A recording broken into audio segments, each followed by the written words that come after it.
Саламатсыздарбы. Оду Геошунду программасы. Каржы министри Кыялбек Мукашев, анын орынбасары Мирлан Байгунчоков жана Борборду казынаны башкарган дагы бир орынбасары Марлен Амандыков бүгүн онлайн тартибинде журналисттер менен брифинг өткөрүп, 20-жылдын жыйынтыктарын айтып берди. Контролдү санабаганда пандемия жылында өлкөдөгү өндүрүштүн көлөмү 8,5%га түшүп кеткен экен. Анткени жыл бюджети 19 миллиард сомдук таңсык менен гана жабылды. Ал эми башында дефицит 28 миллиард болот деп күтүлгөн. Октябрда болсо жылдын аягында бюджет тартыштыгы 30дан ашып 40 миллиард сомго чейин жетет деген да сөздөр болгон. Тышкы донорлордон жардам келген сыяктуу же салыктарды алдын ала төлөтүү ыкмасы да колдонулгандай. Былтырда ушундай болгон, бирок анда пандемия башталып элек болчу.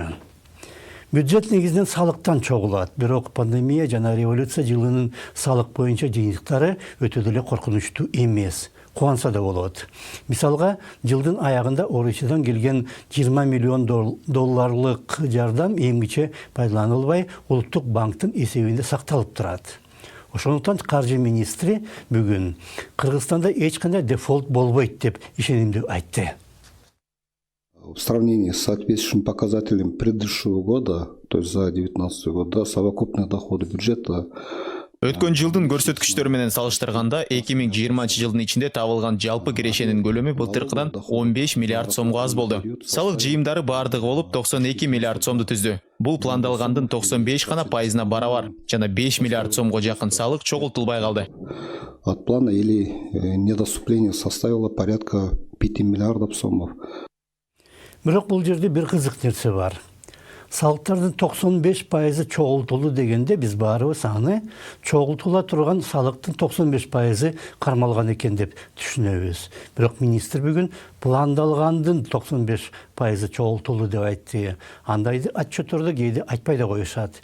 Бирок план 100%дан кем да болуп калышы мүмкүн. Ошондой эле абал бажы төлөмдөрү менен дагы түзүлгөн. Таможенные платежи Государственной таможенной службы за январь-декабрь месяца составили порядка... Мамлекеттик бажы кызматы январдан декабрга чейин чогулткан бажы төлөмдөрүнүн көлөмү 29 миллиард сом болду. Жана план 85 гана пайызга аткарылды. Мен мурда айткандай 5 миллиард сомго жакын каражат чогултулбай калды бажы төлөмдөрү боюнча. Сомов именно по таможенным платежам. Мисалга, кайсы бир ишкана жылына 100 миллион сомдук өндүрүм чыгарат. Бирок анын жарымы уурдалып кетет. Фирманын жетекчилиги уурдоо менен күрөшөт, бирок аны жеңе албайт. Акырында жетекчилик кагаздарга 100 миллион эмес 50 миллион сом өндүрөбүз деп жазат. Бирок мурдагыдай эле иштей берет. Жарым өндүрүм уурдалат, бирок кагаздар боюнча 5 гана миллиондук продукция жетишпей калат. Мамлекет дагы бардык салыкты чогулта албайт. Ошондуктан чогулта алганын гана пландайт. НДС. Налог на добавленную стоимость. Все, что платили. Кошумча нарк салыгын баары төлөш керек. Мен мынтип сунуштайт элем. Ар бир жаран текшерүүчү сыяктуу дайым чек талап кылса, ал чекте 12% деген ошол салыктагы көрсөтүлүшү керек.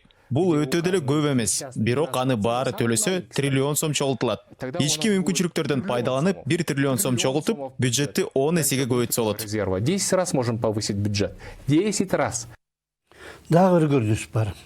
Салыктар алдаганча көп чогулушу мүмкүн, бирок салыкчылар анын баарын каттабайт жана мамлекеттик казынага азыраагын төгөт. Салыкчылар гана эмес, көптөгөн ишкана дагы айлык менен жалпы кирешени азайтып көрсөтөт жана аны менен азыраак салык төлөйт. Бул жалпы көрүнүш, бирок аны менен катар мыйзам ченемдеринде дагы мамлекетти алдап кетүү мүмкүн болгон жылчыктар бар.